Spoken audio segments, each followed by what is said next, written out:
男人为了回到过去，用40年时间收集回归大法的材料，不仅失去了一只眼睛和一条手臂，更是从意气风发的少年变成了两鬓斑白的大叔。然而当他拿着这些东西找到鬼灵门门主时，鬼灵子却提出了一个要求：如果你真的回到了过去，那么你一定要去找我，然后阻止我结婚。原来鬼灵门有一种秘法，一旦开启就能让人回到过去，然而数百年来无一人能够施展，因为开启秘法必须集齐4种神物，它们分别是封天教的阴雷钟、神龙派的神奥香炉，以及万年火里内胆和魔教密魔魂。除此之外，还需要准备500万两银子。可除了最后一项，没有人能够将其余4种材料集齐。直到男人不惜用40年时间，终于拿着它们来到了鬼灵门。鬼灵子好奇男人为什么这么执着的想要回到过去，男人只是冷冷的回答：他要复仇，他要向古今第一人花无忌复仇。原来男人本是天魔的第2个儿子，可花无忌不仅杀了他的父亲，还杀了他那奸诈的哥哥。但这些都不是他想要报仇的原因，而是因为在花无忌铲除魔教的时候，不仅把手无缚鸡之力的仆人小孩都杀了，甚至连里面的动物都没有放过。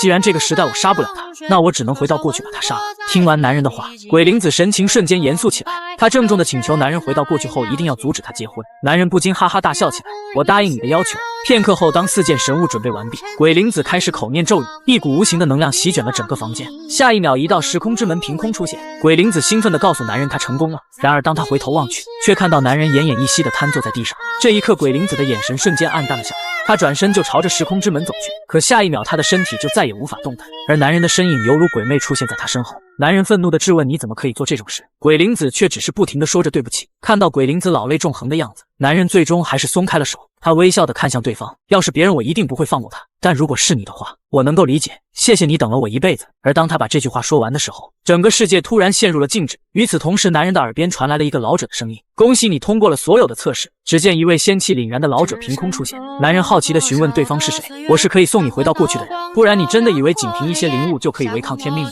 回归大法真正的材料并不是这些奇珍异宝，而是为了收集它们而付出的牺牲。鬼灵子就是最后的测试，而这最难的一步却被男人轻松通过。既然我通过了测试，那我能回到过去了吧？老者并没有回答，反而询问男人回到过去后又能怎样？我要重新主导自己的人生，就像对花无忌的愤怒一样，我不想再随波逐流任人左右。听到这些话，老者的身影便开始缓缓消失，只留下了一句期待你的新人生。整个世界也随之恢复了原样。男人义无反顾地朝着时空之门走去，而在他的身后，鬼灵子不断发出请求：请不要忘了我们的约定，一定要阻止我结婚。随着男人的身影彻底被白光吞噬，当他再次睁开双眼，便看到了无数人影正朝着他欢呼。与此同时，一道凌厉的目光从看台上直射而来，正是他的天魔父亲。还没等男人缓过神来，一个刺耳的声音在他耳边响起：李公子，你到底要让我等到什么时候？这一刻，男人终于确定，他真的回到了过去，回到了心魔斗争的那一天。曾经的他为了挽回这一天的失败，用尽了各种方法，可他最终还是被踢出了天魔继承人的争斗。想到这，男人满脸的怅然。不过就在他愣神的片刻，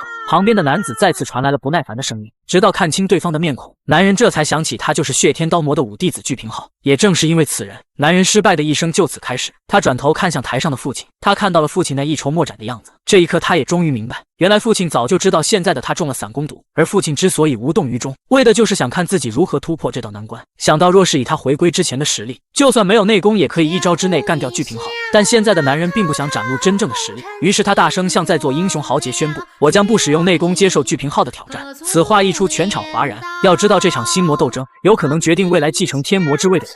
身为天魔的父亲，在宣布下一任教主将从教内选出的时候，整个魔教就轰动一时。这也就告诉世人，只要有实力就能当上天魔。而父亲为了证明自己说的是真的，便在教内展开了一场比武大会。在心魔斗争中，可以向天魔的2个儿子发起挑战，凡是获胜者，无论输赢，天魔都将满足对方一个愿望。而为了赢得这场争斗，巨平浩收买了厨房的仆人，让他在男人的饭里下了散功毒。正是因为这卑鄙的手段，上一世他彻底的输了。可当他把这件事告诉父亲之后，父亲非但没有说些什么，反而用轻蔑的目光责怪男人竟然会上这种当。所以这一世他要用不同的方法打败对方。此刻听到男人不使用内功战斗，台下的人群纷纷开始起哄。巨平浩被这些人一番鄙视，果不其然上了当。气急之下也表示他也不使用内功。就这样，两人之间纯粹的武力比拼正式开始。但很快两人的差距就展露无遗，毕竟拥有几十年武术造诣，再加上这副年轻的身体，男人连武器都没有拔出，就将巨平浩打得满地找牙。既然他已经回到了过去，那他就绝对不会再任人摆布。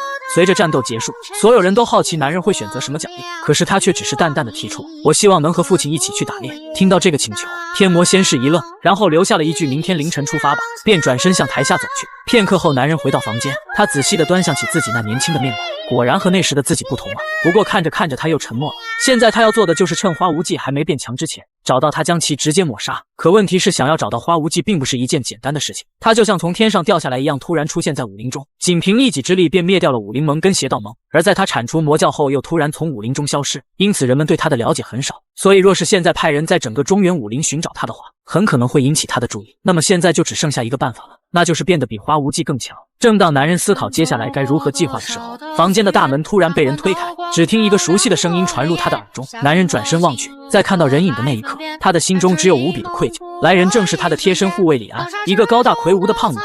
前世的他并不知道，李安之所以如此，就是为了保护他学习了一门武功——全身石化功。这门功法可以让身体暂时变得像石头一样坚硬，但却有一个致命的副作用，那就是学习者的身体会变得肥大。上一世在花无忌挥出剑气的时候，李安用身体为男人挡下了致命一击，也多亏了他，男人才得以苟活下来。如今能够再次听到李安的声音，男人这才知道，眼前这个女孩比他想的还要伟大。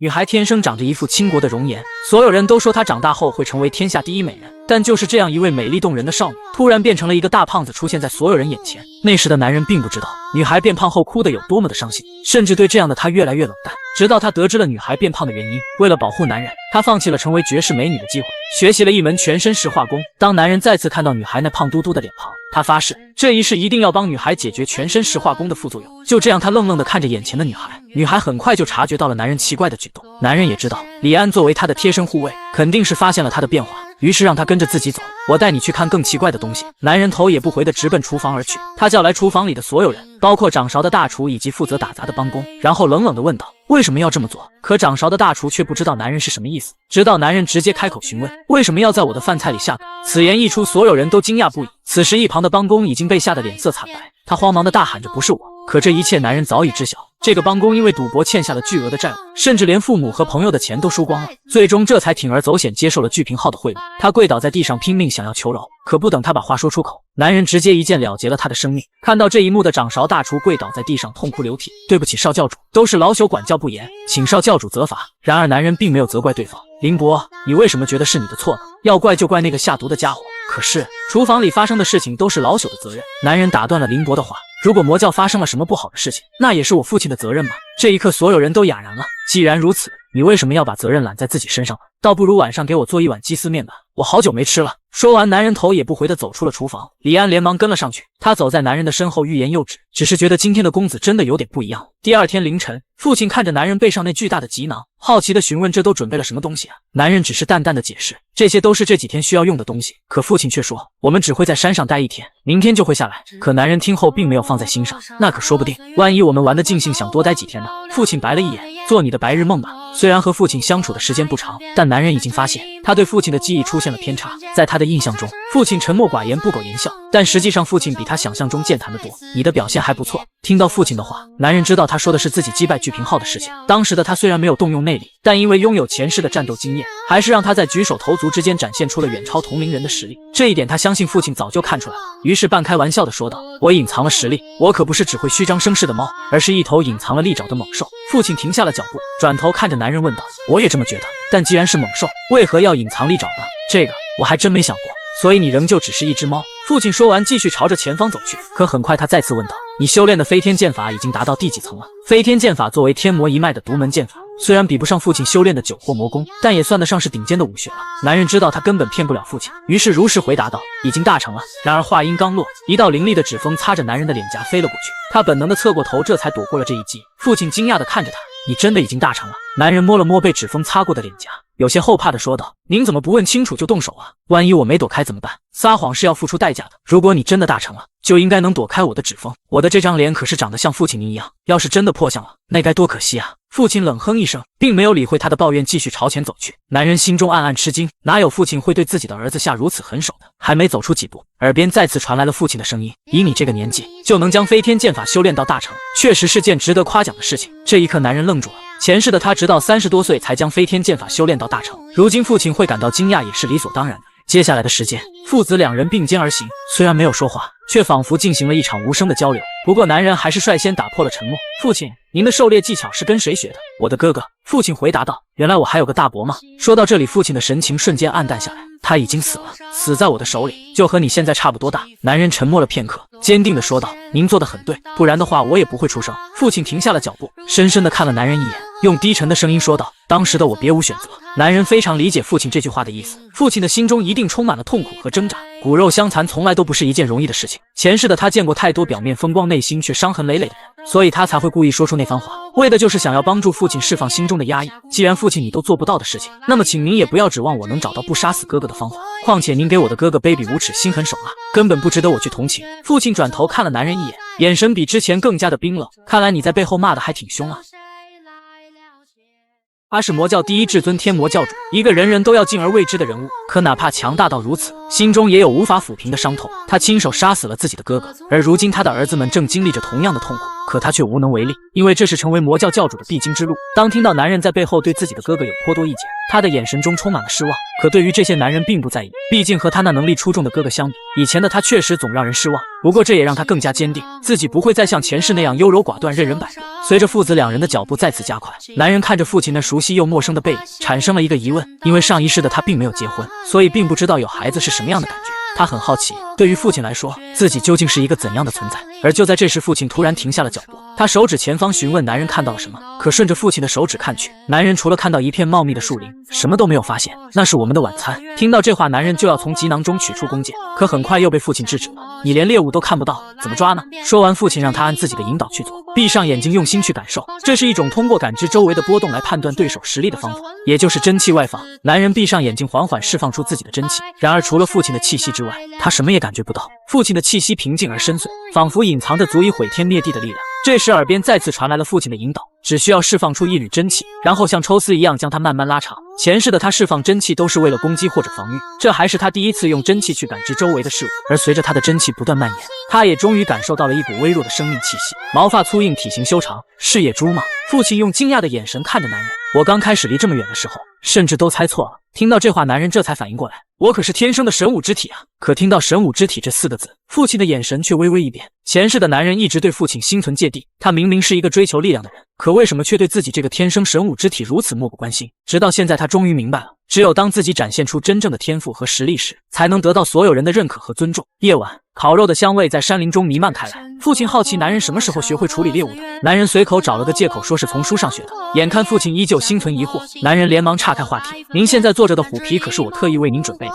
背着它爬山可把我累坏了。”父亲的嘴角露出一个不易察觉的笑容：“你想要和我一起打猎，难道是为了讨好我，好让我选你做继承人吗？”“当然不是，我知道您不会因为这种事情就改变主意，况且就算没有您的帮助，我也一样可以成为教主。”对于男人这份自信，父亲倒是感到有些欣慰。“那你为什么想和我一起打猎？”男人并没有隐瞒，原因有2个。第一是因为我想跟您学习，让自己变得更加强大，不过这个目的我已经达成了。听到这个理由，父亲感到有些意外，他用锐利的眼神直盯盯地看着男人，仿佛就要看穿他的内心。男人连忙解释：“我变强并不是为了成为教主，况且父亲您宝刀未老，我可不想浪费我的青春去争夺那个位置，只要您能将九惑魔功传授给我，我就心满意足了。”这些话也的确是男人心中所想，他必须尽快得到九惑魔功，并且将其修炼到极致，甚至超越父亲的境界。因为就连修炼到第10层的父亲，最终也败在了花无忌的手中。父亲面无表情，不知道在想些什么，随后再次问道：“那第2个原因呢？”“我想和您单独相处，这还是我们第一次独处吧。”父亲的嘴角露出了一丝嘲讽：“真是廉价的感情。”男人却反驳道：“和天下第一高手一起独处，怎么会是廉价的感情呢？就像喝酒一定要喝天下第一美酒，不是吗？”一时间，父亲被男人的话愣在了原地，他冷冷地转过头去，竟不知道该如何回答。看着这样的父亲，男人想到自己对于父亲的记忆，似乎除了恐惧就没有任何东西了，所以这一世他不会再让自己的回忆变得如此苍白。不过这并不是为了父亲，而是为了他自己。第2天清晨，男人早早收拾好行囊，本以为父亲准备带着他下山，但没想到父亲却开口说道：“好不容易来一趟，怎么也得猎一头老虎回去吧。”男人知道他这么说并不是真的想要猎虎，而是对于男人这2天的表现还算满意，想要再和他多待一会儿。男人表面高兴地跟上了父亲的脚步，两人再次踏入了深山老林。可没走多远，父亲却突然让男人闭上双眼，目标在右侧100米外，比昨天更远一些。这次你要感受风的动向，让你的真气乘风而行。男人心中疑惑，却又不敢多问。自从他修炼武功之后，还从来没有想过要把真气融入风中。这不仅是因为没有人教过他，而且他也没有从任何秘籍中看到过记载，这让他产生了一种前所未有的兴奋感。他按照昨天的方法，小心翼翼地释放出一缕真气，同时耳边传来了父亲的指导，以最快的速度将真气延伸到目标所在的位置。可是想要将真气融入风中，谈何容易？他能感觉到风风，也能感觉到真气，但他们就像两条平行线，始终无法交汇。男人尝试了各种方法，但始终不得要领。父亲没有说话，也没有催促，只是背着手静静地站在那里，这让男人感受到了一丝孤独和落寞。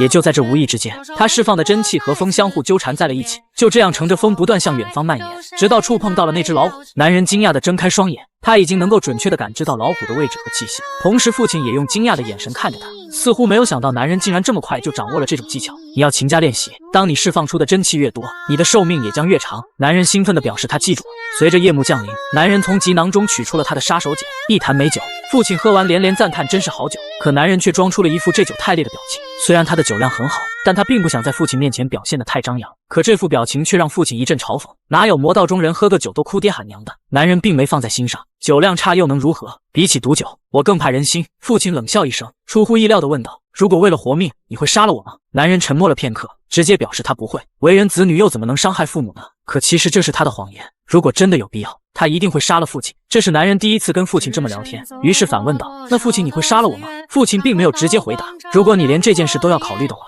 那就不要轻易说出人心这两个字。这一刻，男人从父亲的眼神中看到了答案。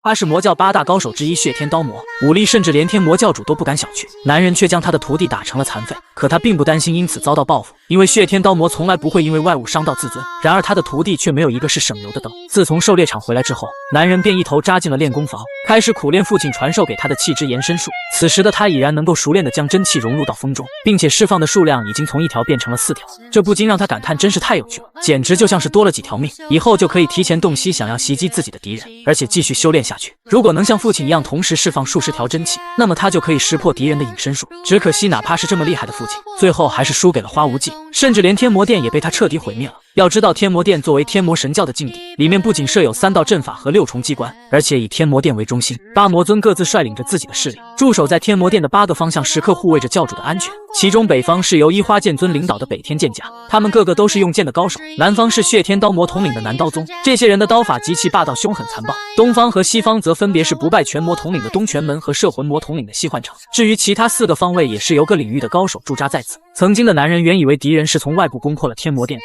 直到后来才知道，在那天晚上天魔殿的外部防御根本就没有被攻破，这也就意味着一定是8魔尊中的某个人把花无忌带进了天魔殿。至于那个叛徒，有可能只有1个人，也可能更多。不过不管是谁都已经不重要了，因为在男人的心里，8魔尊通通都是叛徒。在父亲去世之后，他们没有一个人选择为父亲报仇，而是纷纷选择了封山闭门苟且偷生。这件事是未来发生的事情，所以男人对于他们未来过着什么样的人生，以及怎么死的，他都很了解，所以他要好好利用8魔尊。想到这，他大步朝着门外走去。可这时门外却传来了一个刺耳的声音，只见几人对着李安破口大骂：“死肥猪，快把李公子带过来！”男人缓缓走出房间，他并未理会来人，而是对着李安关切地问道：“我修炼的时候不是让你先去忙吗？难道你一直守护在这里？”李安只是小声地说着：“保护您是我的职责。”看来这几天他一直守在这里，寸步未离。也就在两人言语间，来人已经走到了他们面前。“李公子，你终于出来了，没想到你竟然躲在里面修炼了这么多天。”说话的正是血天刀魔的2弟子梁栋，这家伙和巨平浩一样都是人渣，之所以他敢如此猖狂，都是因为男人的父亲曾说过，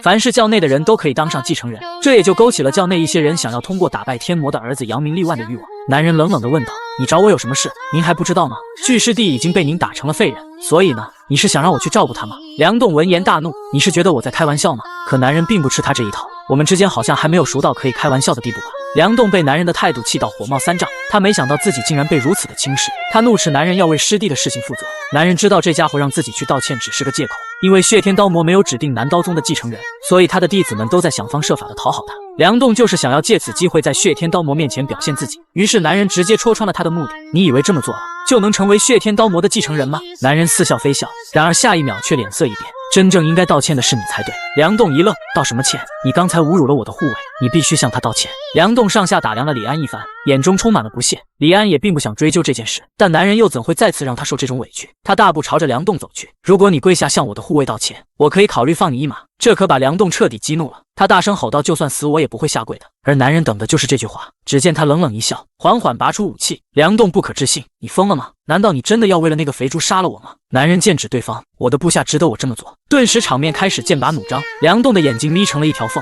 他杀气腾腾，同样拔出了武器。“既然这样，那我就砍下你一条胳膊为师弟报仇。”他很自信，认为自己一定能将男人打败。但仅一瞬间，男人手上的宝剑便贯穿了他的头颅。“要怪就怪你这张嘴了，不仅侮辱我的部下，而且没有向他道歉。这一刻，所有人都惊呆了，他们不敢相信男人竟然真的杀了梁栋，就连李安也愣住了。这还是自己认识的那个少爷吗？剩下的2人指着男人怒道：“你这么做能承担后果吗？”可男人依然神情冷漠：“你的嘴巴和你的师兄一样臭。”此话一出，2人顿时闭上了嘴。替我把事情的经过原本的告诉你的师傅，如果敢胡说八道，我一定会去找你们算账的。就这样，他们背着梁栋的尸体灰溜溜的离开了这里。而此时的李安看向男人的眼神充满了复杂，他不明白少爷为什么要为了他这种小人物做这种事，男人又怎会不知道他在担心什么？血天刀魔不会善罢甘休的，男人却让李安不用放在心上，他只是杀了一个该杀的人而已。况且血天刀魔也不敢动手，因为就算他出面也得不到什么好处，只会被骂养出了一个没用的徒弟。事实也的确如此，男人不仅会没事，而且可以得到不少好处。他这些做法可以将所有人的目光吸引到自己身上。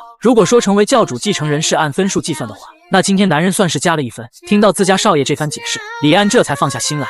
谢谢您少爷，刚才您为我出头的时候，我真的很开心。男人微微一笑，你当然要感谢我，而且一辈子都不要忘了这一天。李安笑了，笑得很灿烂。既然我已经回来了，那以后你也要像今天一样永远笑下去。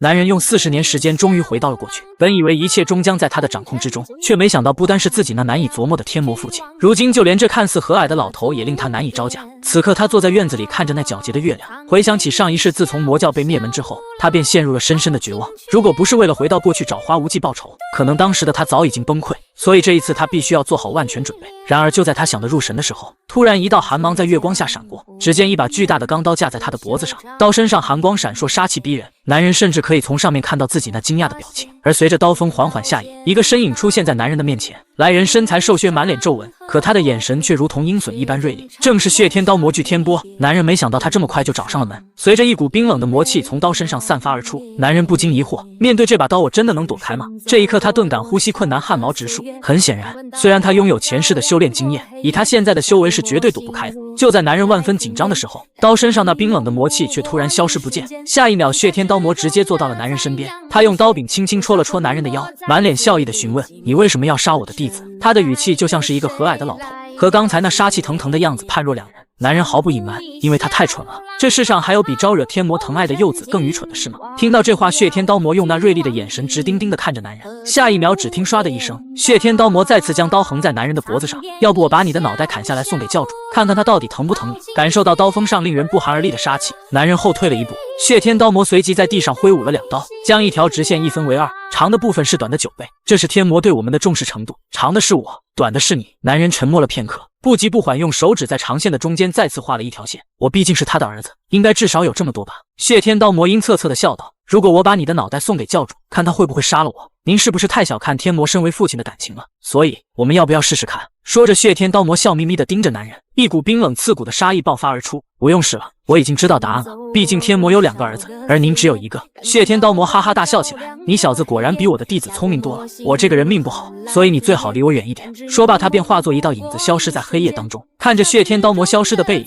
男人这才从惊魂未定中回过神来，他连忙检查起自己的身体，刚才被血天刀魔用刀柄戳的地方，此刻已经浮现出2道淤青。这老东西果然不是好惹的，他表面上看似疯疯癫癫，其实是个心思缜密的人，刚才的每个举动必定是经过了深思熟虑。虽然男人从他出现的那一刻起就时刻保持着警惕，然而仍旧被对方牵着鼻子走，这就意味着哪怕他已经回到了过去，也不代表他就是安全的。就像血天刀魔曾2次说过要砍下他的脑袋，说明他的确有这种打算。想到这，男人陷入了沉思，这老家伙应该是来试探自己的，难道自己的第一个对手就是血天刀魔吗？次日，男人仍旧埋头练习着父亲传授给他的秘术，此刻他的真气在黑暗中穿梭，周围的一切，哪怕是一只小虫子他都能感觉到。可突然，他的真气似乎被什么物体抵挡住了，他满心疑惑来到屋顶，却发现父亲正在不远处看着自己。还不等男人开口，父亲便直接询问道，听说你把血天刀魔的徒弟杀了？男人并没有隐瞒，那家伙罪该万死，可是血天刀魔因为这件事已经找过了我，并且还要求我惩罚你。听到这话，男人也感到有些意外，看来对方是想通过父亲试探自己有没有被当成继承人。此刻天魔缓缓开口，所以我决定惩罚你。可男人不明白，这明明就是他的弟子咎由自取，您没有理由惩罚我。理由这个东西，我可以随便编一个就行了。你在打猎的时候曾问过我，在8魔尊中我最信任谁？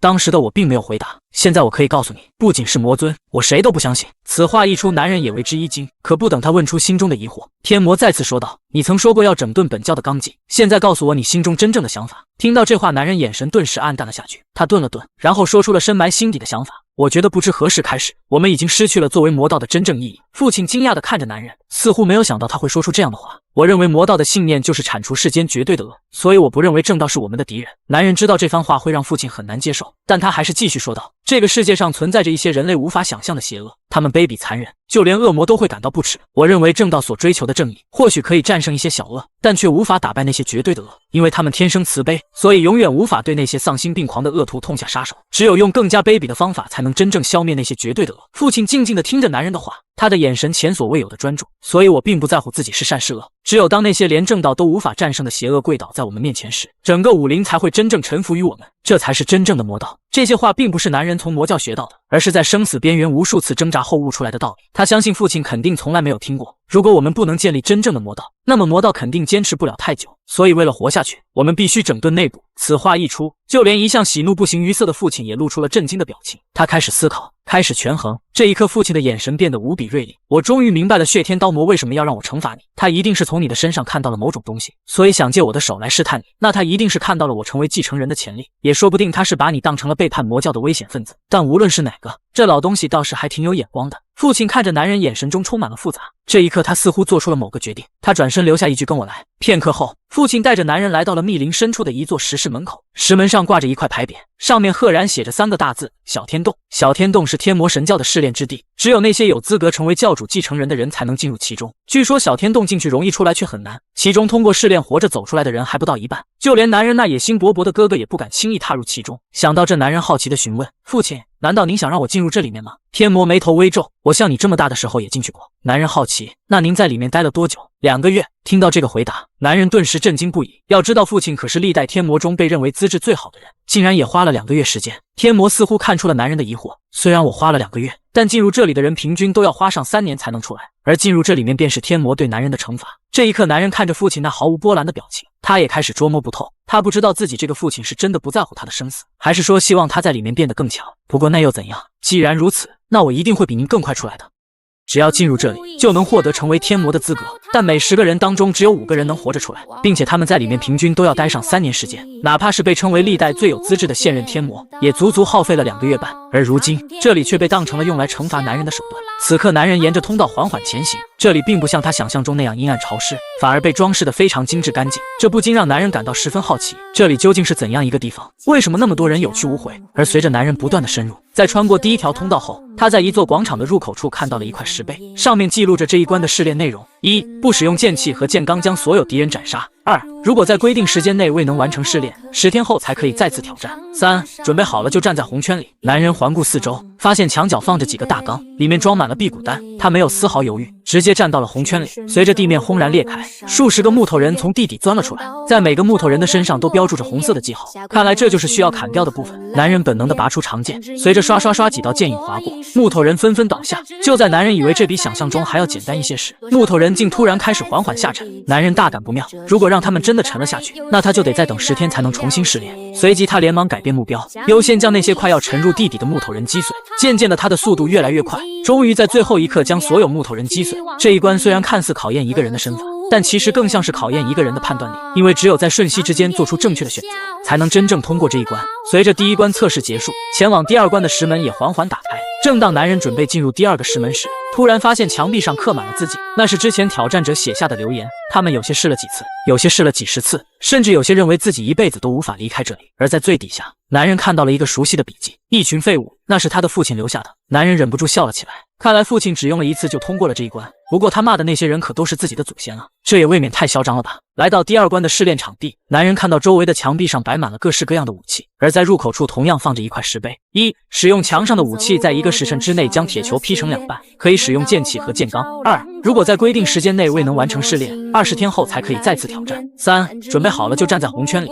男人深吸一口气，再次站到了红色的圆圈里。下一秒，一个石台从地面升起，而那石台上正摆放着一个西瓜大的铁球。可看着这个铁球，男人陷入了沉思，他并没有马上动手，反而仔细地观察了起来。如果使用剑罡去劈这个铁球，1个时辰劈开100个都绰绰有余，那么肯定有其他的原因。他走到墙边，拿起一把普通的铁剑，然后用力劈了下去。随着当啷一声脆响，铁剑应声而断，但铁球却毫发无损。果然没那么简单。既然如此，那就使用剑罡快速进入下一关吧。随即他将内力注入剑身，顿时一股青色的光芒散发而出，这便是剑罡。可就在男人准备劈下的时候，突然，他心中一动，这样做也太简单了吧？这一关的惩罚时间是第一关的2倍，也就是说不可能这么简单就让人通过，不如先看看其他人是怎么做的吧。随即他走到墙边，查看起那些挑战者的留言，上面几乎所有人都是使用剑罡将铁球劈开的，他们认为不使用剑罡劈开铁球根本就是骗人的。最底下男人找到了父亲的留言，直接写了一句见了鬼了，发热就输了。看着这句话，男人也有些摸不着头脑。按理说父亲应该像第一关一样直接开骂的，可他却多写了这么一句话，那么这必定是一句警告。于是男人开始重新整理思绪，在第一条规则上写着可以使用剑罡，而不是必须使用剑罡，再加上父亲那句警告，他明确了一点，那就是绝对不能使用剑罡，因为一旦使用剑罡剑就会发热，也就是说他必须在1个时辰内找到不使用剑气或剑罡劈开铁球的方法。可在接下来的时间里，男人尝试了各种方法，可铁球上甚至连个痕迹都没有留下。随着时间1分1秒过去，男人逐渐开始烦躁，他不甘心，难道最后只能使用剑罡通关了吗？他叹了一口气，也就在这无意间，一缕真气也随之释放而出。突然，他想到了父亲教他的气之延伸术，于是他缓缓闭上了双眼，开始使用真气感知铁球的表面。就在铁球被完全包裹的那一刻，男人猛地睁大了眼睛，因为他发现在铁球的表面有一条肉眼无法察觉的纹路，沿着铁球的表面围成了一圈。这一刻，男人确信这就是答案，于是他再次闭上了双眼，通过真气引导手上的长剑，快速朝着那条纹路劈了下去。只听唰的一声，没有丝毫阻力，铁球便被劈成了2半。男人大喜过望，然而令他感到更加惊讶的是，在铁球的内部竟藏着一颗丹药，一颗魔晶丹。吞下这枚丹药就可以大幅度提升修为，但作为天魔神教的秘制丹药，炼制1枚需要花费整整10年，如今却被放在铁球里供后人试炼。可纵观历代试炼者，能够真正拿到它的人却寥寥无几，因为一旦使用剑罡劈开铁球，产生的高温就会破坏里面的丹药。男人在父亲的提示下也是成功的拿到了这枚魔晶丹，如今的他最需要的恰好就是内力，这不禁让他感叹简直就是雪中送炭，能够设计出这个机关的人真是巧夺天工，这对于那些能够沉下心来认真思考的人无疑是最好的奖励。想到这，他毫不犹豫地将魔晶丹一口吞下，然后盘膝而坐，开始运转功法。一股清凉的气息瞬间传遍全身，他的经脉在药力的作用下不断扩大，而随着内力不断涌入丹田，他的丹田以肉眼可见的速度迅速膨胀。前世的他服用过很多丹药，所以吸收药力对他来说并不难。就这样，不知不觉过了2个时辰，魔晶丹的药力已经被他完全吸收。他站起身，挥舞了几下拳头，感受到身体传来的力量，他忍不住放声大笑起来。原来父亲教他气之延伸术，就是为了让他找到铁球上的那条纹路啊！平复了一下心情后，男人继续朝着下一关走去。他来到了第3关的试炼场地，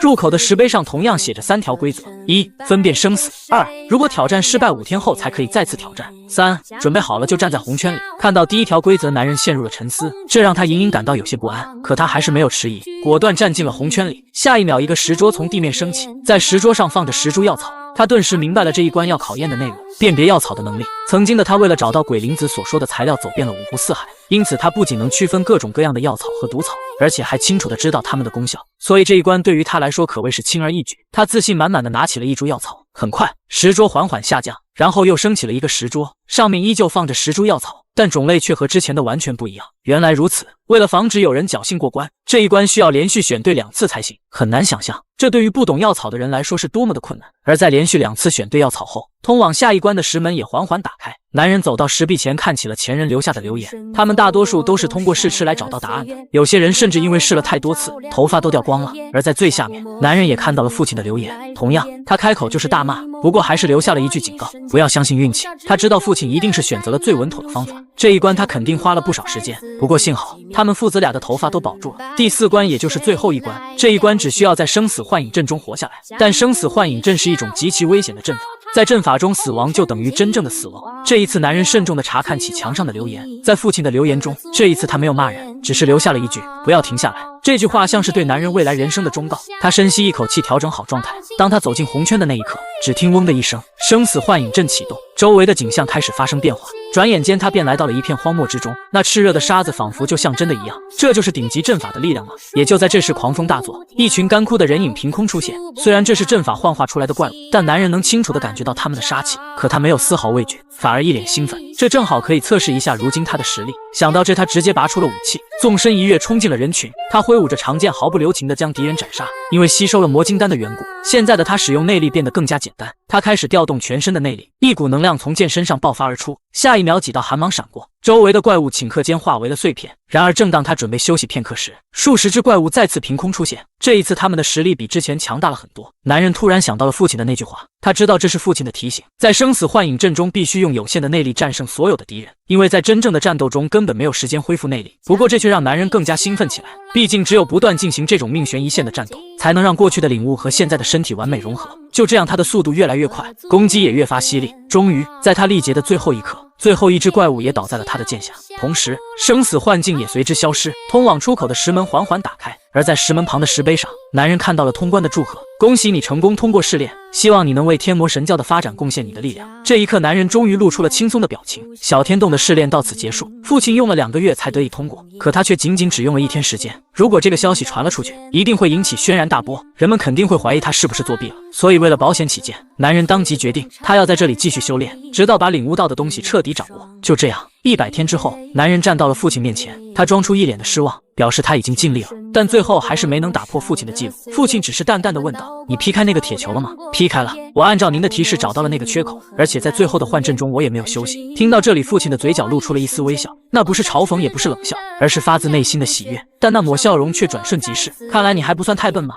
那是当然，也不看看我是谁的儿子。前世男人一直以为父亲是一个冷酷无情的人，他享受着子女们为了争夺教主之位而互相残杀的景象，但现在他明白了，他只是为了天魔神教的未来，才不得不忍受子女间的相残。也就在这时，突然一个声音打破了沉默：“二公子，您真是太厉害了，竟然只用了100天就通过了小天洞。”来人正是天魔神教的总军师司马明，可他不仅是总军师，而且还是天魔神教情报机构通天阁的阁主，拥有1人之下万人之上的权力，深得父亲的信任。男人打过招呼后，司马明却意味深长地笑了笑，然后直接开口说道：“正好我有件教内的事想和您商量一下。”男人略感奇怪，他刚从小天洞出来，对方就找自己商量教内的事，也就是说这一定是父亲的意思了。前几天我们收到了一封匿名举报信，信中说魔军内部有人贪污，而去年我们也收到过类似的举报信，黄泉阁曾派人调查过，但最后还是以失败告终。不仅派去调查的人员被杀，就连杀害他的魔军也自杀了。听到这话，男人不由得一惊。要知道魔军是天魔神教的精锐部队，里面的成员都是心狠手辣之辈，而他们的统领正是血天刀魔的亲弟弟，这怎么又和血天刀魔扯上关系了？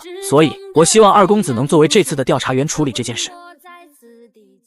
中原武林有这么一支精英部队，里面个个心狠手辣，生性残暴，可在他们内部如果有人被查出贪污腐败，将会被处以极刑，所以那些贪污的人总是会想方设法掩盖罪行，他们并不会因为男人是天魔的儿子就手下留情，而且血天刀魔已经发出过警告，让男人离他远一点，如今却被要求去调查他的弟弟。男人知道这是一次考验，一次极其危险的考验。您这是要把我往火坑里推啊？司马明直言道：“没错，这次任务非常危险，您随时都有可能丢掉性命。”男人看向台上的父亲，他依旧面无表情，一副冷漠的样子。他质问男人：“你不是说过要掌控他们吗？难道是害怕了？”男人无奈地摸了摸头：“那是等我成为教主之后的事。不过既然您都这么说了，那我怎么能不接受呢？”随即他坚定地回答道：“这个任务我接下了。”父亲的嘴角露出了一丝不易察觉的笑容。虽然男人不知道父亲的计划是什么，但他一定会给他们一次精彩的表演。看到男人如此爽快就接下这个任务，司马明似乎感到有些意外。他听说二公子最近的变化很大，如今看来传言所说非虚。次日清晨，一个身材矮小、眼神忧郁的男子走进了男人的房间，他就是黄泉阁派来的调查员徐大龙。男人露出了一脸的失望：“怎么是你？我不是让司马军师派一个美女过来吗？”徐大龙面无表情，仍旧一副幽怨的样子。然而他却开口说道：“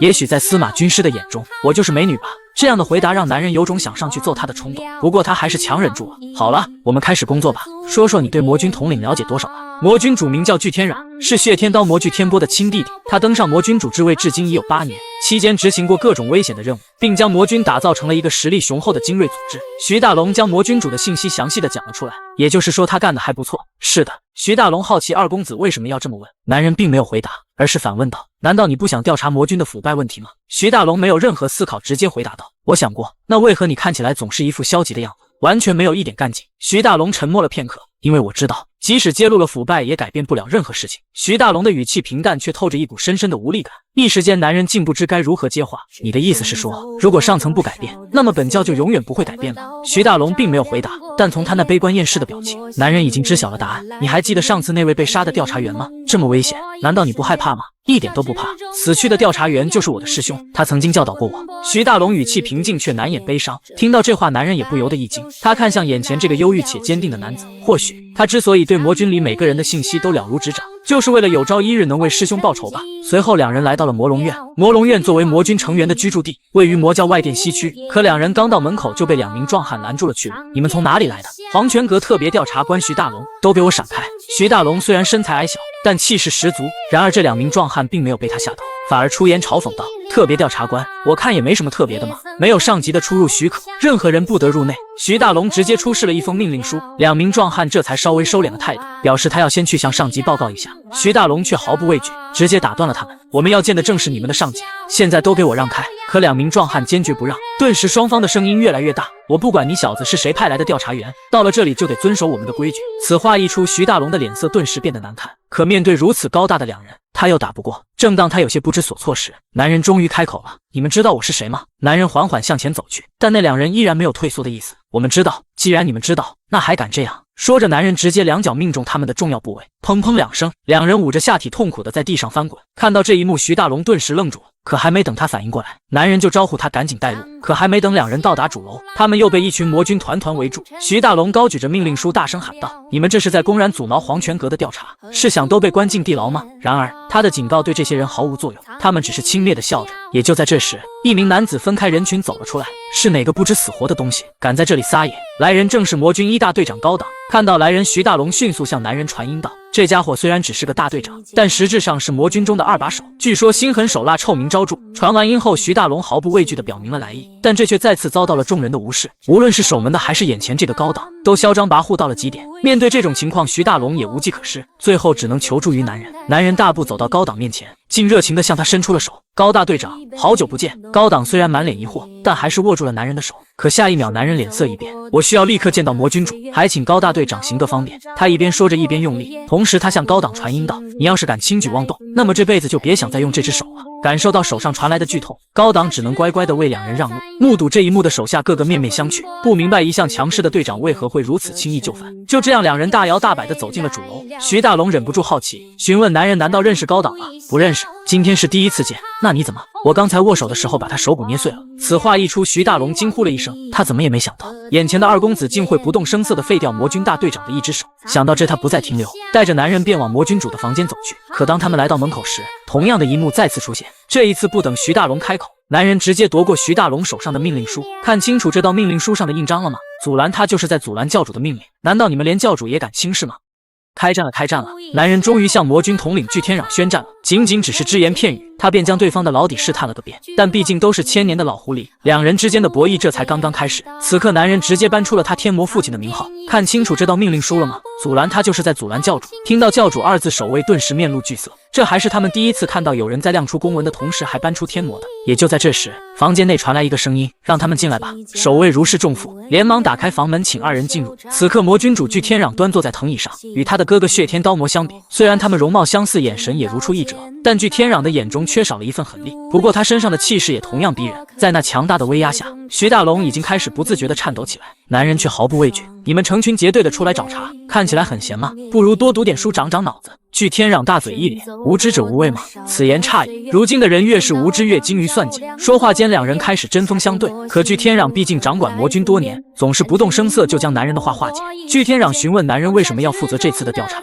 男人便以父亲的惩罚作为推辞。巨天壤装出一副恍然大悟的样子，但男人心里明白，对方肯定在绞尽脑汁地猜测教主的用意。巨天壤假装漫不经心，询问是不是又像以前一样收到了匿名信。徐大龙正想找个借口转移话题，男人却直言不讳，大方承认了。一旁的徐大龙顿时大惊失色，不过男人用眼神示意他稍安勿躁，而这一幕也被巨天壤尽收眼底。他开始极力撇清自己的嫌疑，但男人并不吃这一套，他依旧面不改色：“我们会尽快结束调查，这段时间还请您多多配合。”听到这话，巨天壤原本僵硬的表情稍微舒缓了些许。你我之间何必说这种见外的话？可男人又怎么会被他的话迷惑？大家都知道血天刀魔支持我的兄长，不是吗？此话一出，房间内的气氛变得更加微妙。可巨天壤仍旧一副笑盈盈的样子。话虽如此，但哥哥是哥哥，我是我可是支持2公子的。男人顿时被他这睁眼说瞎话的本事逗笑了。有您这句话我就放心了。说着他便起身准备离开。可这时巨天壤却突然补充了一句：“你最好小心一点，我是真的担心你。男人脸色一冷，是担心我像上次那位调查官一样被人杀害吗？顿时房间陷入了安静，但很快，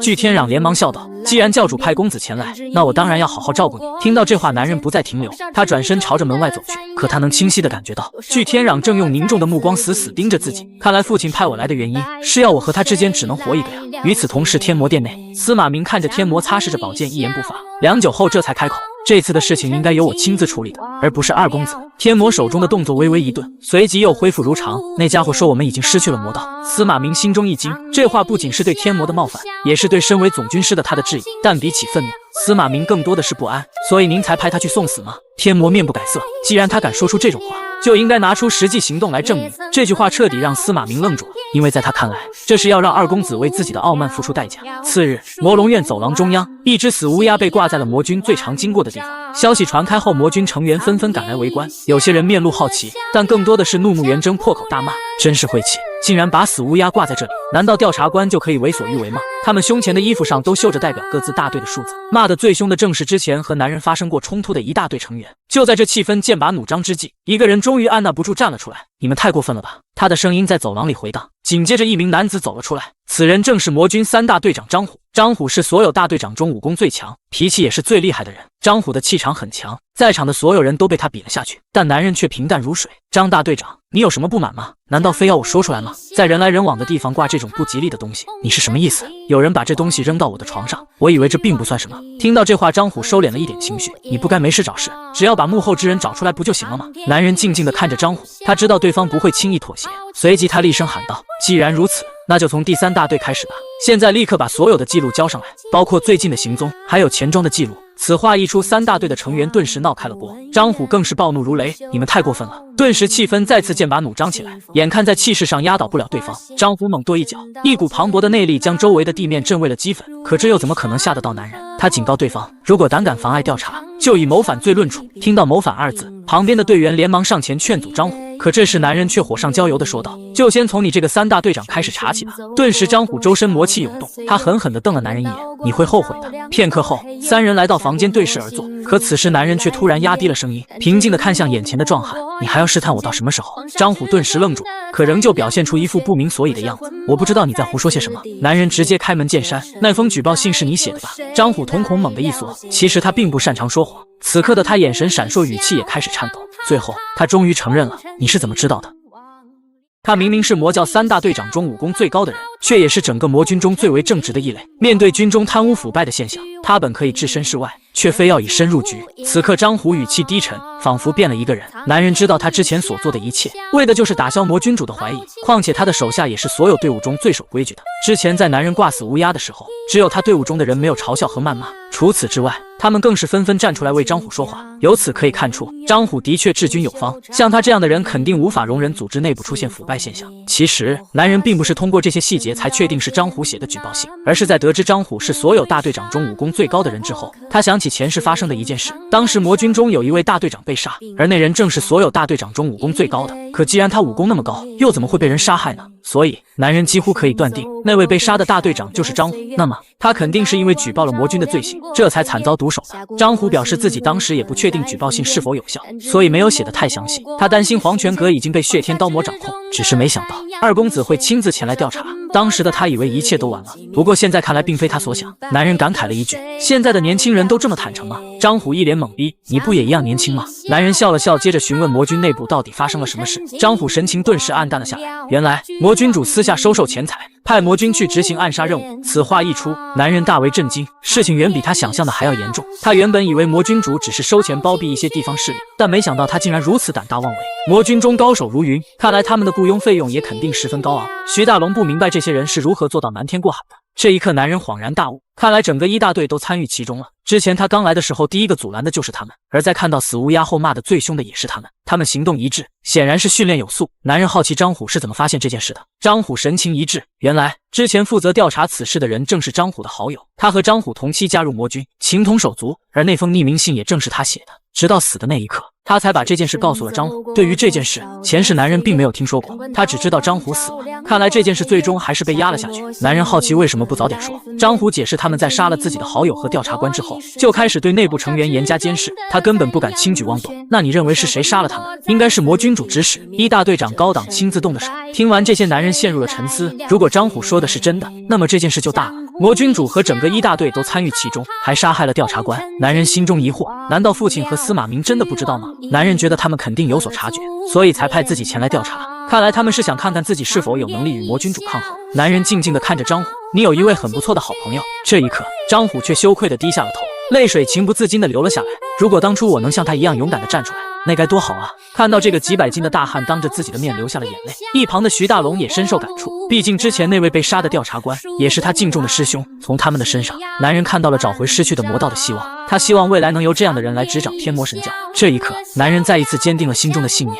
前世张虎死了，但这一世不会，而且他还要救下更多不该死的人。回去的路上，徐大龙感到非常好奇，您和传闻中不太一样，那大家是怎么说我的？徐大龙有些尴尬，但还是直言道，他们都说您不适合当天魔。说完，徐大龙不好意思地低下了头。男人却让他不要放在心上，或许他们这是在夸我呢。对于我来说，适合当天魔并不是一件好事。男人认为用恐怖统治来治理本教的方法已经落伍了，现在的魔教也该做出改变了。听到改变二字，徐大龙的眼中闪过一丝光芒，但很快又暗淡下来。改变哪有那么容易？男人自然知道他心中所想，但如果不改变的话，他的整个家族都将彻底消失，而天魔神教也会走向灭亡。随后，他吩咐徐大龙在魔军内部散布即将开展大规模调查的消息。然而就在当天晚上，事故就发生了。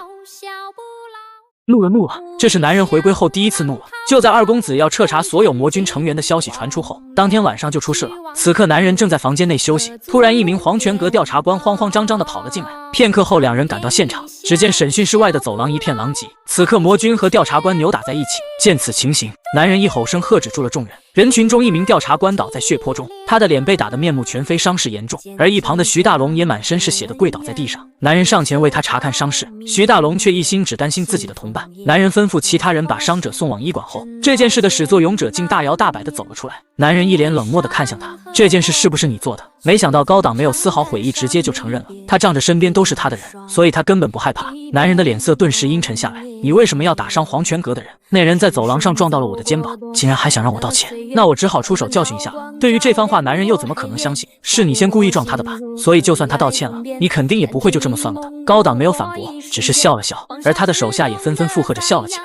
看着他们这嚣张的样子，男人冷声一句，看来你和你的手下都是毒药。高党一脸懵逼，对于你的部下来说，你就是他们的毒药。这话听到高党耳中，却让他更为不解了。你在胡说八道些什么？男人并没有回答，而是厉声质问道，你去年也是用同样的手段杀害了一名本教弟子，而前年则在酒馆与人发生争执，并且杀害了3个人。这些人因为都是无名小卒，所以轻而易举就被魔军封锁了消息。听到这些，高党仍旧一副得意洋洋的样子，那些不尊重前辈的家伙都该死。就这样，他恶狠狠地看向男人，仿佛在说你也一样。男人的眼神越发冷漠，所以这一次我带来了一样东西，先斩后奏的权利。当众人听到先斩后奏4个字，周围顿时鸦雀无声。高党却冷笑道，有这个权利又如何？你又没有处决我们的能力。他的手下再次哄堂大笑，而这就是男人意味的毒药。愚蠢的人总是会被周围人的目光所左右，在这种剑拔弩张的时刻，高党竟然还在自己的部下面前装腔作势，他根本不明白自己即将面临的是什么。男人向前迈了一步，高党的手下立刻围了上来，被自己的手下护在身后。高党越发嚣张起来，你若是敢对我们出手，就是与整个魔军为敌。男人面不改色，最起码我不会躲在部下的后面。高党举起缠满绷带的右手，要不是我这只手被一个卑鄙的家伙弄伤，你今天可就没那么走运了。然而话音刚落，男人也举起右手，今天我也不用右手，我们俩单打独斗。显然高党也没想到男人会这么说，顿时就愣住了，但他仍旧没有认清现实。要是你受伤了，可不要向教主打小报告哦。听到这话，男人知道对方终于上钩了，于是向高党发誓，今天就算我死在这里，我也不会追究你的责任。此话一出，高党顿时就兴奋了起来，他左手拔剑，在空中划出2道寒芒。然而一旁的徐大龙却不淡定，他向男人传音道，高党的左手和他的右手一样灵活，所以他才敢如此自信的应战。不过这对于男人来说没有丝毫意义，因为不论对方用哪只手，都不可能战胜自己。也就在这时，高党怒吼一声，挥剑向男人刺来。他招招狠辣，每一招都是想置男人于死地，但男人总是能轻描淡写轻松躲开。以男人现在的实力，就算使用左手也能轻松将其击败。然而他并没有这么做，而是故意将战斗拖到了40个回合，只有这样才能不引起怀疑。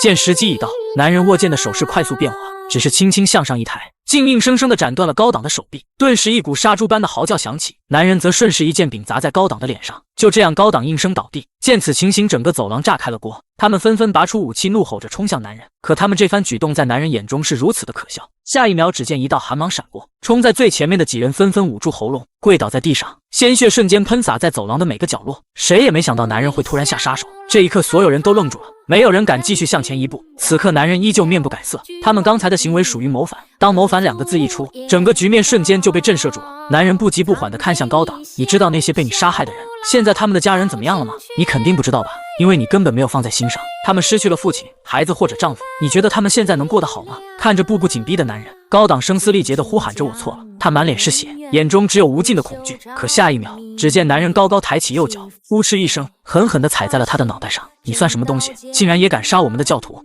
开始了！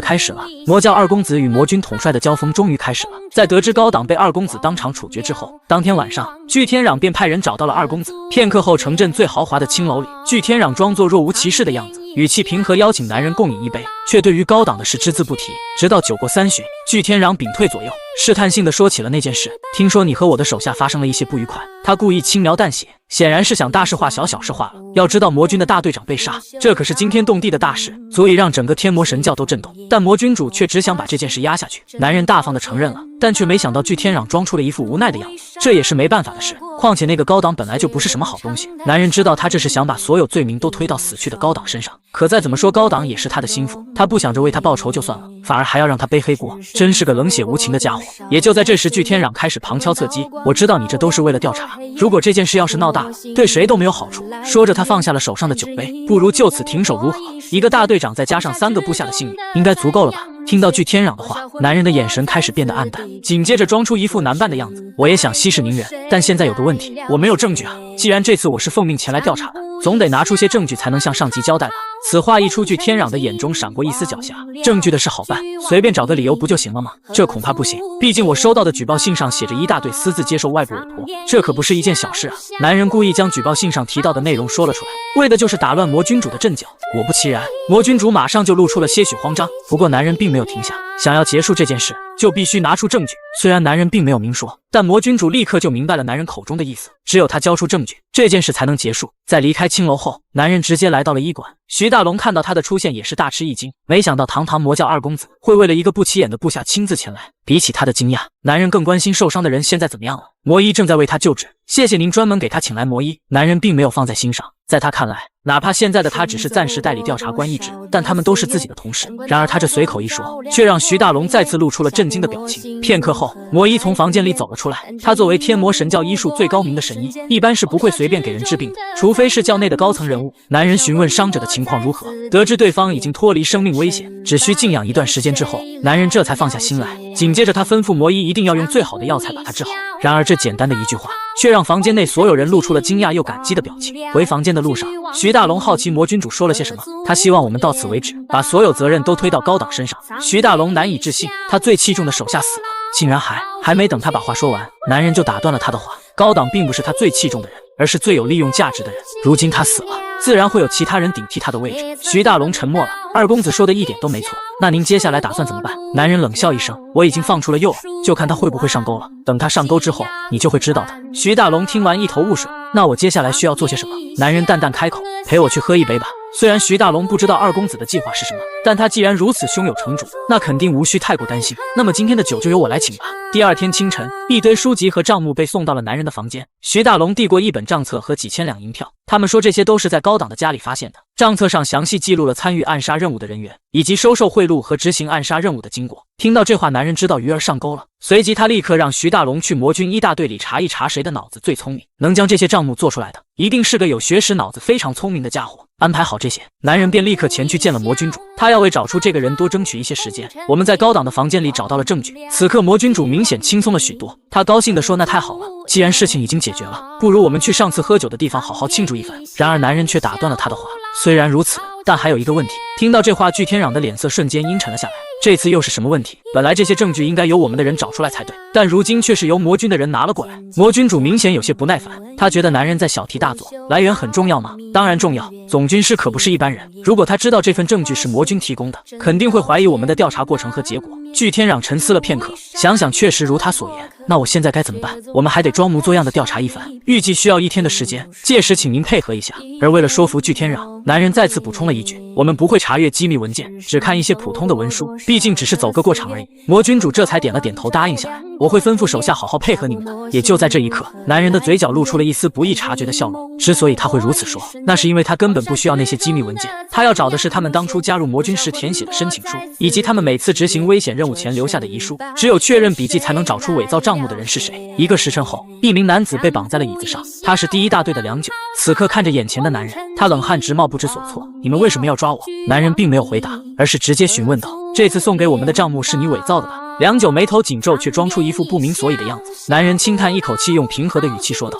我知道你只是奉命行事，你只要老实回答我的问题就行了。良久却依旧死不承认，并且表示没有收到过任何命令。男人轻轻拍了拍他的肩膀：我明白你为什么这么说，你是害怕被魔君主杀死吧？房间顿时陷入了沉默。许久之后，男人却缓缓开口：你可以走了。良久一脸疑惑：既然你不想说，那也没办法，我也不想拷问被迫听从命令的部下。说着，男人再次轻叹一口气：但你要知道，就算我把你放出去，魔君主肯定也会杀了你，毕竟你被我们抓过来的消息已经传到了他的耳朵里，想必他一定会认为你把全部都说出来了吧。此刻，良久的眼中只有无尽的恐惧与不安。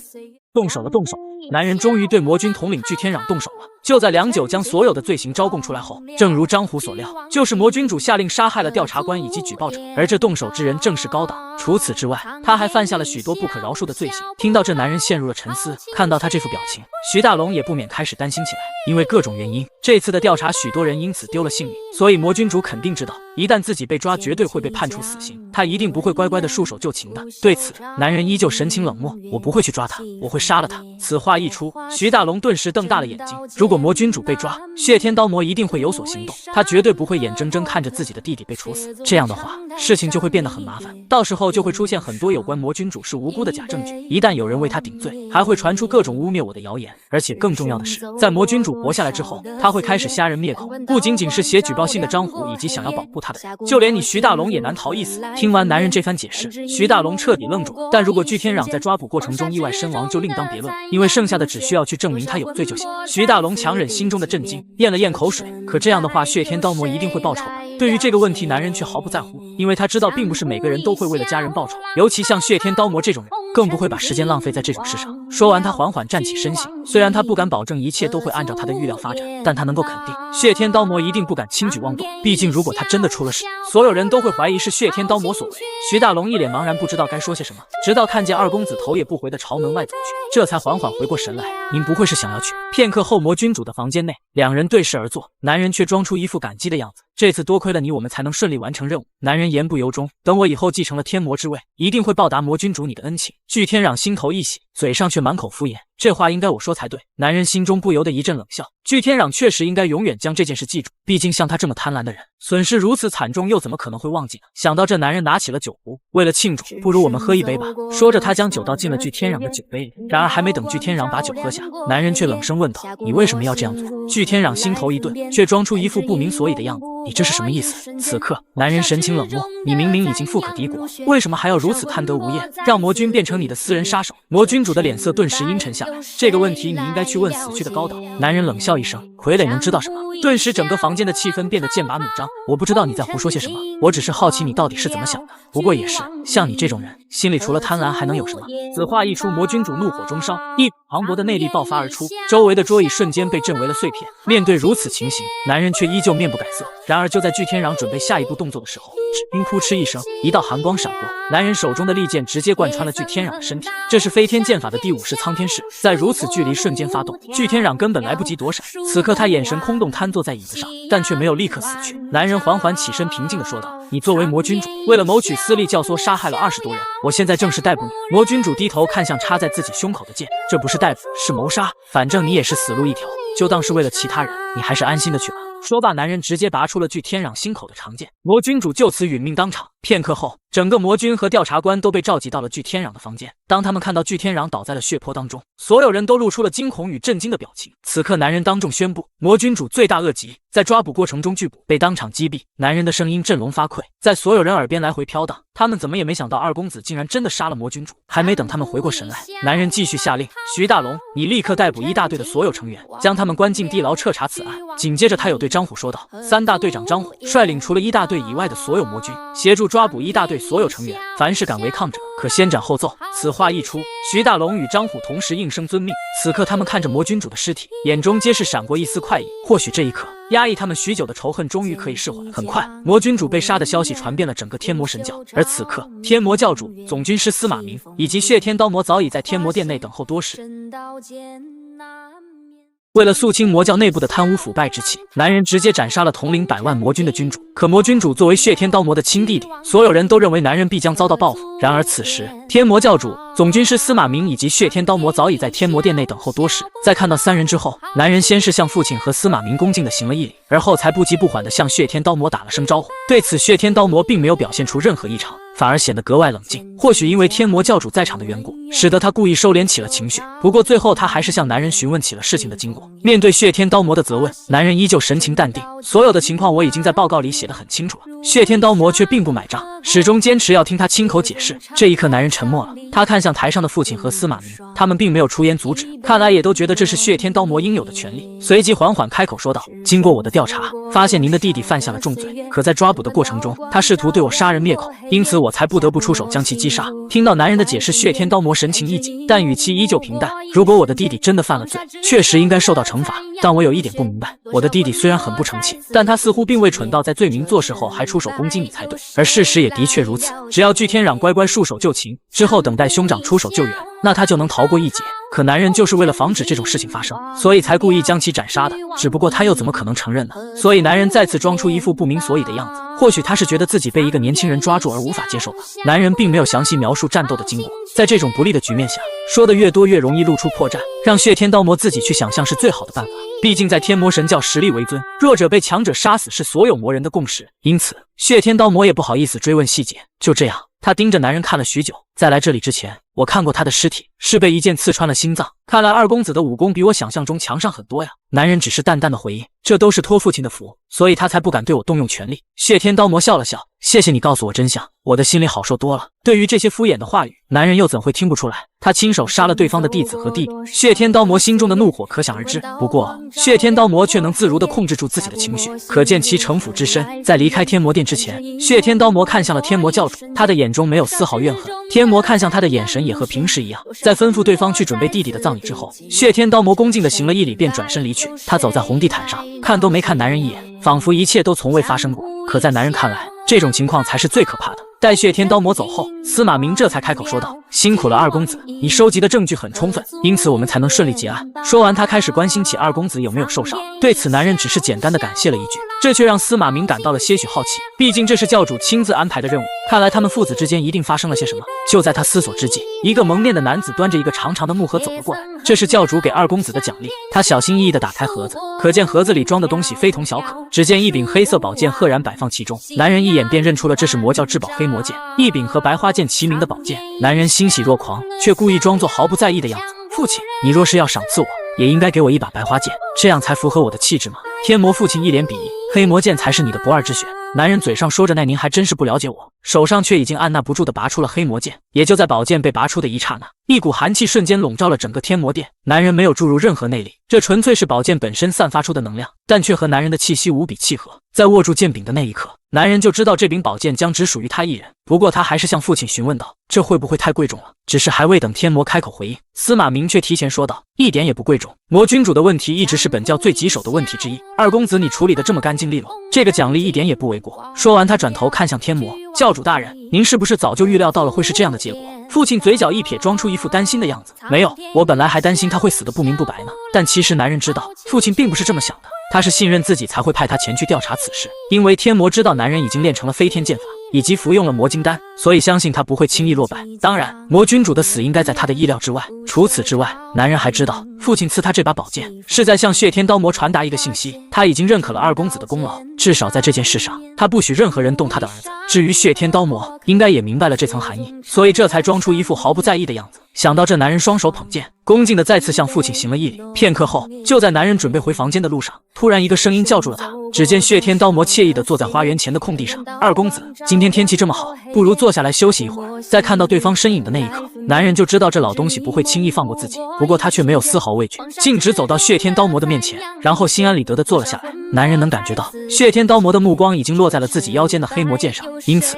哪怕他对自己恨之入骨，也不敢对自己怎么样。然而就在男人坐下的一刹那，血天刀魔却发出了一声怒吼：“你这个乳臭未干的小子，竟然敢偷袭我的弟弟！今天我一定要把你碎尸万段！”同时，一股强大的魔气从他的身上爆发出来，花园里的花朵瞬间全部枯萎。没想到在那瘦弱的身体里，竟然蕴藏着如此强大的力量。男人迅速调动全身内力抵抗着魔气的侵袭，然而下一秒，血天刀魔又恢复了之前那和蔼可亲的样子，周围的魔气也同样消失得无影无踪。只见血天刀魔笑着说道：“你是不是觉得我应该这么说才对？”说着，他又想用大刀的刀柄戳男人的腰，不过却被男人用手掌挡了下来。紧接着，男人也发出了疯狂的咆哮：“你这个不知天高地厚的老东西，竟然敢破坏本教的规矩，中饱私囊！你要是敢为你那个腐败的弟弟报仇，我就把你打得粉身碎骨！”吼完，男人也同样笑着补充了一句：“您是不是觉得我应该这么说才对？”突如其来的一幕让血天刀魔顿时愣了一下，可反应过来之后，他又开始放声大笑起来。他的笑声震耳欲聋，就连远处巡逻的魔人都被吸引了过来。可突然，他又立即停止了笑声，他的脸色再次一变：“看在我的面子上，你就不能放过他吗？如果他嫩知错就改，我或许会网开一面，顶多让他退位罢了。但他的行为已经越过了底线，甚至已经完全没有底线可言。”听到这话，血天刀魔点了点头，他怎么可能不知道自己弟弟的所作所为？男人直接询问：“您也知道魔君内部的腐败问题吧？可您为什么不加以阻止呢？”血天刀魔无奈地叹了口气：“他不听我的呀。再说，我也不是什么好人。不过说实话，当我听到他的死讯时，我反而松了一口气，至少他再也无法阻碍我了。”看到血天刀魔竟然和自己坦言了他和弟弟的关系，男人明白了一件事情：血天刀魔是个感情用事的人，而且还是个很会利用自己感情的人。想到这，男人缓缓开口：“我能理解你的心情，就好像我听到兄长死去的消息，也会像您一样松一口气，因为至少以后不用我亲自动手了。”听到这话，血天刀魔顿时瞪大了眼睛。天魔神教有4把宝剑，其中排名第2的便是黑魔剑，而今却被当成礼物送给了男人。这把宝剑狂暴而又刚猛，想要与之建立联系绝非普通的宝剑可比。虽说宝剑不会拒绝主人，但如果两者之间缺乏默契，就无法发挥出宝剑的全部威力。男人前世曾见过一柄宝剑，它与主人心意相通，甚至能够发出剑鸣之声。当时的他就在想，如果他能拥有一柄这样的宝剑该有多好。而如今在拿到这把黑魔剑之后，他知道必须先和对方产生沟通，于是他静心凝神，缓缓拔出了黑魔剑，一股寒气瞬间弥漫开来。他并没有注入任何内力，这纯粹是宝剑本身散发出的锋芒，仿佛在向自己的新主人效忠。男人缓缓将内力注入黑魔剑，剑身周围开始出现剑罡，一道道天蓝色的光芒在剑身上下流转。男人原本以为黑魔剑的剑罡应该是黑色或者深蓝色，但没想到竟然是如此明亮的天蓝色，这不禁让他欣喜若狂起来。随即他收回剑罡，开始演练飞天剑法。黑魔剑不是一柄温柔的宝剑，所以他必须施展最霸道的剑招才能与他相得益彰。在演练完一遍剑法之后，男人心里对宝剑暗自说道：“接下来我将会教你最厉害的武功，在那之前你可一定要坚持住我。不过光靠沟通是不够的，他必须不断的练习才能熟练的掌握它。”于是他吃饭的时候练习，醒来的时候练习，甚至连睡觉的时候都抱着它。就这样，他沉浸在修炼之中无法自拔。直到这天，男人正要出门练剑，却被眼前的景象惊呆了。数百名魔人将他的住处围得水泄不通，他们都是血天刀魔手下的刀鬼。男人不知道他们是奉命而来还是自发前来，但他能明显感觉到他们对自己充满了敌意。也就在这时，刀鬼们释放出强大的魔气向男人压迫而来，他们的眼神冰冷刺骨，即使在男人漫长的人生中，他也从未感受过如此强烈的杀意。他咬紧牙关，没有丝毫退缩，但如果再这样下去，他一定会受伤。可这时刀鬼的魔气更加猛烈了，男人感觉到自己的身体几乎快要被撕裂。突然他想起了一门秘术，千脉强化术，这是他前世学过的几门秘术之一。一般来说，经脉是武者至关重要的部位，因为它是真气运行的通道，所以也是最难强化的部位。但千脉强化术可以利用他人的内力攻击来强化经脉，而参与的人数越多，效果也就越好。随即他闭上眼睛，开始默念口诀，任由魔气侵袭他的身体，同时装出了一副痛苦的样子。刀鬼们看到这一幕更加兴奋了，他们变本加厉地释放魔气。男人越痛苦，他们就越高兴。然而男人一边运功一边向前走去，他只感觉真气在体内疯狂地运转，冲击着他的经脉。他每向前走一步，刀鬼的魔气就更加狂暴一分。这不仅仅是一场气势的较量，更是一场尊严的较量。随着男人的脚步不断向前，千脉强化术的境界也从一开始的第1层直接飙升到了第5层。这门秘术原本不可能修炼的这么快，因为它最难的地方就是需要攻击者心意相通，将内力融合在一起。而现在攻击男人的魔气都蕴含着同样的情绪，那就是敌意。就在男人以为他们的魔气会无休止的攻击下去的时候，他们的攻势却渐渐减弱。而当所有魔气完全消失的时候，男人睁开了眼睛。此时他的经脉已经比之前强大了数倍，在场所有刀鬼都惊呆了。他们没想到男人竟然能坚持到最后，虽然他们这种行为卑鄙无耻，但今天男人决定原谅他们。于是他迈开脚步向人群走去，数百人聚集在一起却鸦雀无声，只有男人的脚步声在空地上回荡。或许只要有一人喊一声杀，这里就会变成人间炼狱。不过最后还是男人赢了，他用自己的毅力击溃了刀鬼们的意志，他们纷纷让开一条道路，让男人从中间自由地穿过。此时的刀鬼们表情各不相同，有人惊讶恐惧，有人佩服愤怒，但没有一个人敢上前挑衅。就这样，男人默默地离开了。当他走出包围圈的时候，他能清楚地感觉到刀鬼们的情绪发生了变化，那是一种敬佩。其实这就是魔道中人的本性，欺软怕硬，简单直接。在彻底摆脱他们后，男人才长长地舒了一口气，仿佛自己参与了一场大战。他转身向着天魔殿走去。此时红毯末端的太师椅上空无一人，虽然男人不敢坐上去，但他还是很好奇，坐在上面俯瞰众生是什么感觉。突然一个威严的声音从他身后传来，你想坐吗？是他的天魔父亲。男人没有回头，只是淡淡的回答，我不想被那张椅子束缚。说完笑着向父亲行了一礼，父亲没有任何回应，越过男人直接走到了太师椅旁。上来，他将男人叫到身边，然后再次说了一句，坐下吧。男人本来想说些什么，但最终还是什么都没说，只是默默地坐了下来。感觉怎么样？男人仔细地观察起眼前的景象，红毯两侧的墙壁上雕刻着各种狰狞的恶鬼，虽然装饰华丽，但总让人感觉有些荒凉。本以为我会很激动，但现在我却没有任何感觉。父亲同时也说了一句，我也是。听到这话，男人转头看向父亲，他的眼神依然冰冷，没有流露出丝毫的感情。刚才那些刀鬼来找过我吗？我不知道他们是奉了血天刀魔的命令，还是……还没等他把话说完，父亲打断了他，是他们自己去的。男人愣住了，果然父亲什么都知道。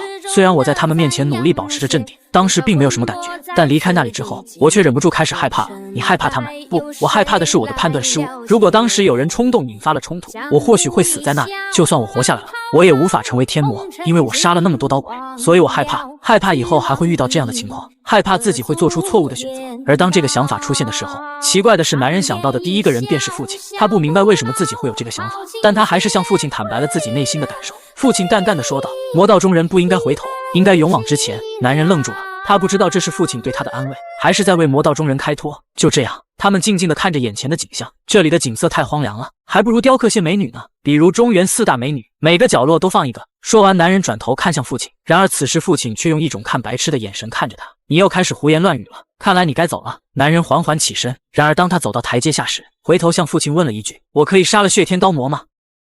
这本秘籍被丢在书阁千年无人问津，所有人都认为这只是一本用来垫脚的破书。可男人进入书阁的第一件事，就是将它从书架底下捡了起来，因为只有他知道，这是一本失传了1000年的绝世功法，只需学会其中一招，便可独步天下。此刻，当听到男人询问能不能杀了血天刀魔，天魔父亲的狂笑声响彻了整个大殿。可下一秒，他的笑声戛然而止。就算你能杀了魔君主，但以你现在的实力，想要杀了血天刀魔还差得远呢。男人愤懑地质问，既然如此，那您为何还要让我和他发生冲突？难道您不应该为此负责吗？好，我负责。父亲的回答干脆利落，一如既往的不负责任。我任命你为黄泉阁阁主。听到这话，男人顿时就愣住了，他万万没想到父亲会将黄泉阁交到他的手上。直到看见父亲那严肃的表情，他忽然意识到，或许父亲从一开始就打算让他接管黄泉阁。也就在这时，父亲意味深长地说道，你不是一直想要好好整顿本教的纪律吗？此话一出，男人终于明白了父亲的用意，他这是想利用自己去处理那些他一直想做却碍于身份无法做的事。这一刻，男人心中五味杂陈，难道父亲一点都不在乎他的死活吗？想到这里，他开始告诫自己，不要感情用事，人心是最难揣测的东西，与其费尽心思去猜测，不如专注于眼前所见所闻。男人直截了当地说道，您既然要我去杀牛，总得给我一把刀吧。父亲询问他想要什么，男人毫不犹豫地说出了他的要求，请允许我进入天魔书阁。天魔书阁作为天魔神教的禁地，里面收藏着无数珍贵的武林秘籍，只有天魔和极少数得到允许的人才能进入，而这正是男人回归后必须前往的地方之一。父亲的脸上浮现出一丝疑惑，紧接着却又带着一丝嘲讽的语气说道，别以为进了那里就能练成绝世神功，你只会把时间浪费在翻阅秘籍上。对于这点，男人心知肚明。天魔书阁的藏书浩如烟海，就算侥幸找到顶级的武功秘籍，其等级也与男人所学的飞天剑法差不多水平，但他还是坚定地说道：“我只是想碰碰运气。”对此，父亲越发好奇了。不过审视片刻后，他最终做出了决定。虽然我不知道你又在打什么鬼主意，但我允许你在天魔书阁里待7天。听到能在里面待上7天，男人知道这已经是父亲对他的魄力了。曾经的男人为了找到回魂大法的最后一件物品密魔魂，他回到了已经封山了几10年的天魔神教。当时的他只能算是个活死人，由于他的脸早就已经毁容，所以没人能认出他的身份。他花了很长时间才从一个普通的武者一步步爬到了能够与新任教主单独会面的位置，这其中付出的努力和时间是常人难以想象的。就在男人得到密魔魂的那一年，他从当时的教主那听说了一门功法——封神四步。虽然仅有4招，却是名副其实的天下第一轻功。据说这门轻功曾经是天魔的辅助功法，但在某一任的教主手中失传了，之后便再无人练成过。而当时得到封神四步的人，正是魔教封山时期的教主周百道。男人至今仍清楚地记得周百道在酒后对他说过的话：“多亏我在天魔书阁找到了失传已久的封神四步，才得以坐上教主之位的。”当时男人疑惑，既然封神四步就在书阁里，为什么说他失传了呢？周百道意味深长地说：“因为他不在书架上，而是被当成了第19个书架的垫脚石。”时间回到现在，男人漫步在书架之间，贪婪地呼吸着古老的书卷气息。天魔书阁是他这辈子见过最大的藏书阁，99个巨大的书架摆满了整个书阁，里面收藏着各种各样的武功秘籍，其中不乏令人心动的绝世武功，都是本教历代积累下来的宝贵财富。就算只是翻看标题，7天时间也不够用。就在这时，他停在了第19个书架前，他用内力轻轻抬起书架，取出了那本垫在下面的书，封面上赫然写着4个大字：封神四步。果然在这里，男人小心翼翼地翻开了秘籍的第1页，在正式的口诀之前，有一行字迹工整的小字让他热血沸腾：天下之大，4步足矣。没错，这才是男人想要的。作为一门争夺天下第一的轻功，就该有这种舍我其谁的霸气。封神四步共分4步：暗影步、点灭步、冥王步、快速步。第1步，暗影步，前行逆踪之法，出窥门径，可瞒过一人之眼。登峰造极，则可于万人之中取上将首级，修炼至大成境界，即使在数十人面前也能瞬间消失无踪。第2步，点灭步，闪避腾挪之法，用于躲避无法躲避的攻击，于必死之局中寻得一线生机。第3步，冥王步，追击突进之法，此步一出，任何防御和闪避都形同虚设，它与点灭步一攻一守，相辅相成。最后一步，快速步，极致速度之法，速度越快，天下越小，修炼至大成便可突破人类极限，达到瞬息千里的境界。于是在接下来的时间里，男人开始专心修炼这门功法。就这样7天之后，男人走出天魔书阁，径直来到天魔殿。他恭敬地向父亲行了一礼，父亲并没有说话，只是静静地注视着他。片刻后，这才缓缓开口：“你在天魔书阁习得了什么武功？”男人没有任何隐瞒，直接坦言：“我习得了一门轻功，封神四步。”话音刚落，大殿内顿时陷入一片死寂。下一刻，一股魔气从天魔的身上汹涌而出，仿佛要将整个大殿淹没。休得胡言乱语！父亲的声音中透着一丝怒意，可男人依旧眼神坚定，千真万确。我可没有胆量用这种事情欺骗你。这一刻，父亲的目光犹如深渊巨兽，仿佛要将男人吞噬殆尽。不过很快，父亲收回了魔气，不容置疑地说道：“施展一下你的武功吧。”显然他仍然不相信男人习得了封神四步，对此男人却丝毫没有让步的意思。作为交换，您打算给我什么好处？父亲露出不可思议的表情。在他漫长的生命中，大概从未有人敢跟他谈条件。最后他只是轻吐了一句：“饶你一命。”听到这话，男人不再开口，只是缓缓闭上眼睛。只见一股白色的能量从他的身上散发而出，下一秒，男人的身影犹如鬼魅在大殿内来回闪动。他施展出了封神四步的第1步暗影，瞬间，父亲猛地站起身。仅仅是第1步，他就察觉到了这门轻功的不同凡响。